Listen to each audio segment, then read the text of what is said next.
Praise lord. యేసు స్వరం కార్యక్రమానికి ప్రేమతో స్వాగతం. ప్రియులారా, దేవుడు దయచేసిన మరొక రోజును బట్టి దేవుని స్తుతిస్తూ ఆయన నామాన్ని కనపరుస్తూ ఉన్నా. గడిచిన దినము లైవ్లో రాలేకపోయాను, వాక్యం చెప్పలేకపోయాను. కారణం ఏంటంటే కొంచెం రంపు చేసి కోల్డ్ ఎఫెక్ట్. సరే వినండి, ఈ ఉదయకాలం దేవుని వాక్యము యేసుని స్వరం ద్వారా సామెతలు 15వ అధ్యాయం 1వ వచనం. మృదుమైన మాట కోపమును చల్లార్చును, నొప్పించే మాట కోపమును రేపును. మాట గమనించాలి. ఉదయకాలం ప్రియులరా, మన మాట గురించి ఆలోచిస్తే ఎలా మాట్లాడుతున్నాం అనేది ఒక ప్రాముఖ్యమైన విషయం.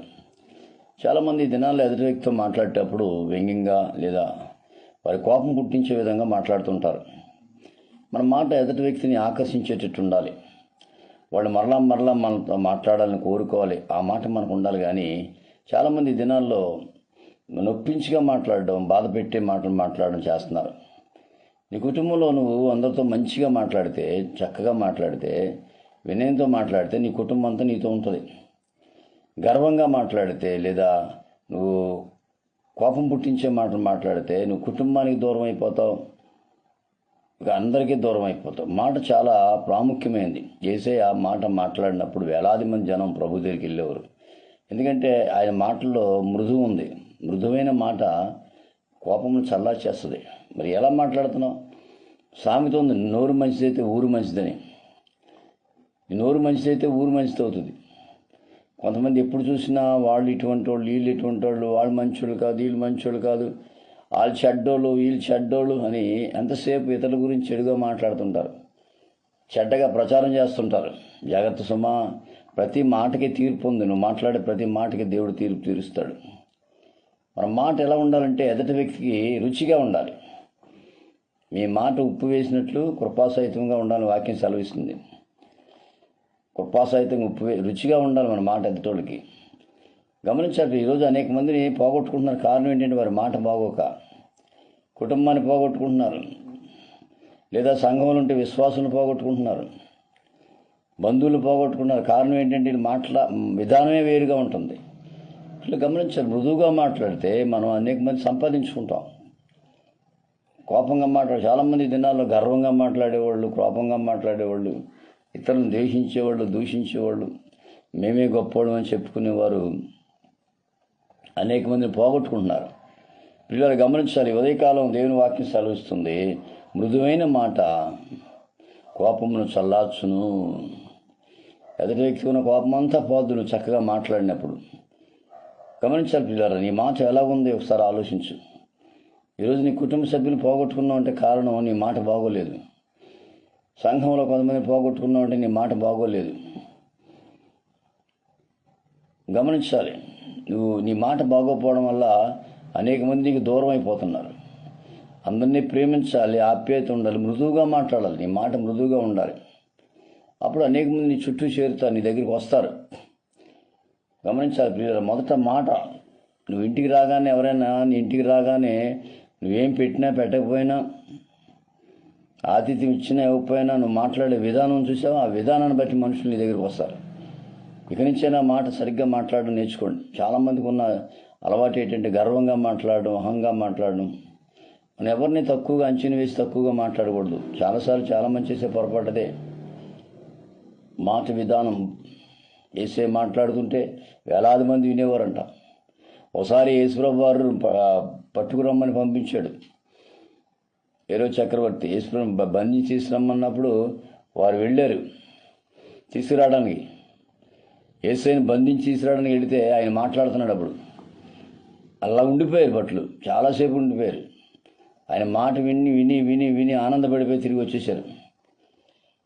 అప్పుడు ఆ రాజు అన్నాడు, ఏమయ్యా యేసుప్రభుని బంధించి తీసుకురమ్మంటే మామూలుగా వచ్చారంటే ఆయన అన్న మాట ఏంటి తెలుసా? ఆ మనుషుడు మాట్లాడినట్లు ఏ మనుషుడు మాట్లాడటం మేము చూడలేదు. వాట్ ఏ వండర్ఫుల్ అండి, నిజంగా ఆశ్చర్యం. భటులు సాక్ష్యం చెప్తున్నారు రాజుగారితో, అయ్యా మీరు తీసుకురమ్మన్నారు, బాగానే ఉంది, తీసుకురావడానికి వెళ్ళాము మేము. తీరా అక్కడికి వెళ్ళిన తర్వాత ఆయన మాట్లాడుతున్న మాట చూసినప్పుడు మాకు ఆశ్చర్యం వేసింది. ఆయన మాటలు ఏ మనుషుడు ఎప్పుడు మాట్లాడలేదయ్యా, అంత మధురంగా ఉన్నప్పుడు ఆ రాజుకి మతిపోయింది. నువ్వు వెళ్ళినా అక్కడ బుక్ అయిపోతావు. ఆయన మాట అంత బాగుంటుంది. గమనించాలి ప్రియులారా, నీ మాట ఎలా ఉందో ఒకసారి ఆలోచించు. నీ మాట బాగోకపోతే ఎవరు నీ దగ్గర చేరడో, నువ్వు మంచిగా మాట్లాడకపోతే ఎవరు నీ దగ్గరికి రారు. నీ మాట విధానం బాగుండాలి. దినాల్లో చాలామంది చేసే పొరపాటు అదే, మాట సరిగ్గా లేక. నీ మాట బాగుండాలి. నువ్వు సేవకుడు అయితే సంఘస్థులతో మాట చక్కగా మృదువుగా పలకరించి ఉండాలి. కుటుంబ సభ్యుడు అయితే నీ కుటుంబంతో చక్కగా మాట్లాడినంత మాత్రాన్ని నీ సొమ్మేం పోదు. గమనించి ప్రియులారా, ఈ ఉదయకాలం మృదువైన మాట కోపమును చల్లార్చును, క్రోధంతో కూడిన మాట క్రోధాన్ని ఇంకా పెంచుద్ది. గమనించాలి, నొప్పించే మాట మాట్లాడితే కోపం పెరిగిపోద్ది. ఇంకా నొప్పించే మాట మాట్లాడకూడదు. కొంతమంది మాటలు చాలా ఇదిగా ఉంటాయి, ఎదుటి వ్యక్తి గురించి చులకనగా మాట్లాడతారు, తక్కువగా మాట్లాడతారు, హేళనగా మాట్లాడతారు, వాళ్ళంతా వీళ్ళంతా మాట్లాడతారు. పిల్లలు ఉదయకాలం మరి నీ మాట ఎలా ఉందో సార్ ఆలోచించు. ఎలా మాట్లాడుతున్నావు ఆలోచించు. అలా చెడుగా మాట్లాడడం వల్ల, లేదా కోపం పుట్టించే మాట మాట్లాడడం వల్ల, నొప్పించే మాట మాట్లాడడం వల్ల చాలామంది నువ్వు పోగొట్టుకుంటున్నావు. వద్దు అలా మాట్లాడొద్దు. ప్రేమతో మాట్లాడి, ఏమంటే మాకు అన్యాయం చేశారు, అపకారం చేశారు, మాకు ద్రోహం చేశారు, అయినా వాళ్ళతో ప్రేమతో మాట్లాడాలి. అయినా మాట్లాడాలి నువ్వు. నీ మాట వల్ల వారు సరైపోతారు. అయ్యో నేను పొరపాటు చేశాను, అయినా నాతో ఆయన మంచిగానే మాట్లాడుతున్నాడు. నేను తేడా చేశాను, అయినా నన్ను ప్రేమిస్తూనే ఉన్నాడు ఆయన. అది యేసయ్య మాట అంతే. గమనించాలి పిల్లలు, నీ మాట ఎలా ఉంది? మీ మాట ఉప్పు వేసినట్లు రుచిగా ఉండాలని వాక్యం సెలవిస్తుంది. ఉందా నీ మాట? ఈ మాటతో వేల మంది సంపాదించుకోవచ్చు. అదే మాటతో అందరినీ పోగొట్టుకోవచ్చు. సంపాదించుకుంటున్నావా, పోగొట్టుకుంటున్నావా సార్ ఆలోచించు. చక్కగా మాట్లాడడం నేర్చుకో. చక్కగా నీ మాట వినాలని వారికి ఆశ కావాలి. అయ్యో మాట్లాడితే ఇంకా వినాలని ఆశ వారికి కావాలి. కాబట్టి ఈ ఉదయకాలం యేసు స్వరం ద్వారా మాట మార్చుకో, మాట విధానం మార్చుకో. దేవుడిని దీవిస్తాడు, ప్రజలు నీ చుట్టూ చేరుతారు. ఈరోజు నేను అనేక నడిపిస్తున్నానంటే కారణం వారితో చక్కగా ఒక సహోదర భావంతో మాట్లాడడం వల్ల ఈరోజు అనేక మంది సేవకులేంటి, విశ్వాసులేంటి ప్రేమిస్తున్నారు.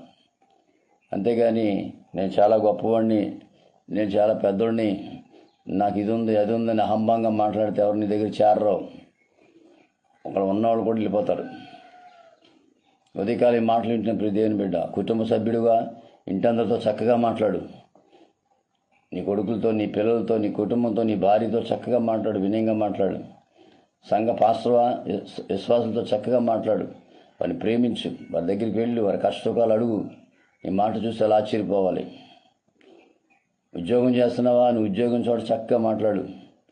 వాళ్ళ దగ్గరికి వెళ్ళి గుడ్ మార్నింగ్ చెప్పు, పలకరించు. ఏమండి వాళ్ళు నాకు గుడ్ మార్నింగ్ చెప్పరండి, చెప్పకపోయినా పర్లా, నువ్వు చెప్పు గుడ్ మార్నింగ్. వాళ్ళు పలకరించాలంటే నువ్వు పలకరించు, తప్పులేదు. దానివల్ల నీకు నష్టం కలగదు. వాళ్ళ తర్వాత పశ్చాత్తాపడతారు. బాగున్నావని అడగండి. ఒకవేళ మిమ్మల్ని అడగకపోవచ్చు, పర్లేదు మీరు అడగండి. వాళ్ళకి మనసు గుచ్చుకుంటుంది, నేను అడగలేకపోయినా వాళ్ళు అడిగారని చెప్పేసి. ఉద్యోగం చేస్తూ అందరినీ పలకరించండి, ప్రతి ఒక్కరిని సెకండ్ ఇవ్వండి. ఏం పర్లా, నష్టం ఏం కలగదు. ఉదయకాలం ఈ మాటలు వింటున్న ప్రతి దేవుని బిడ్డ, యేసు స్వరం ద్వారా నేర్చుకునేది ఏంటంటే, మృదువైన మాట కోపమును చల్లార్చును, నొప్పించి మాట కోపమును రేపును. ఏ మాట మాట్లాడుతున్నావు ఇక్కడి నుంచైనా ఆలోచించి చక్కగా మాట్లాడేటట్టు ప్రయత్నం చేద్దాం. అనేక మంది సంపాదించుకుందాం ఈ చివరి దినాల్లో. ప్రతి ఒక్కరు మనకు కావాలి. ఎవరిని తక్కువగా అంచనా వేయద్దు. వీళ్ళు చిన్నోడు కదా అని అంచనా వేయద్దు. ఏమో రేపొద్దున వాళ్ళు గొప్పోళ్ళు అవ్వచ్చు, ఇవి గొప్పోళ్ళు కదా అనొచ్చు, రేపొద్దున వాళ్ళు చిన్నోళ్ళు అయిపోవచ్చు. ఇది అంటారు కదా, వాళ్ళ బళ్ళు వాళ్ళ అవుతుంది అన్నట్టు. ప్రతి ఒక్కరిని ప్రేమిద్దాం, ప్రతి ఒక్కరితో సహవాసం కలిగి ఉందాం, అందరిలో ఉందాం, అందరితో కలిసి ప్రయాణం చేద్దాం. అలా సాగటానికి పరిశుద్ధాత్మ దేవుడు నీకు నాకు సహాయం చేయండి కాక. God bless you. మీ సహోదరుడు పాస్టర్ రమేష్ కుమార్, రాజమండ్రి. 9849864904 63028819110. దేవుడు మిమ్మల్ని సమృద్ధిగా దీవించి ఆశీర్వదించును గాక. God bless you all.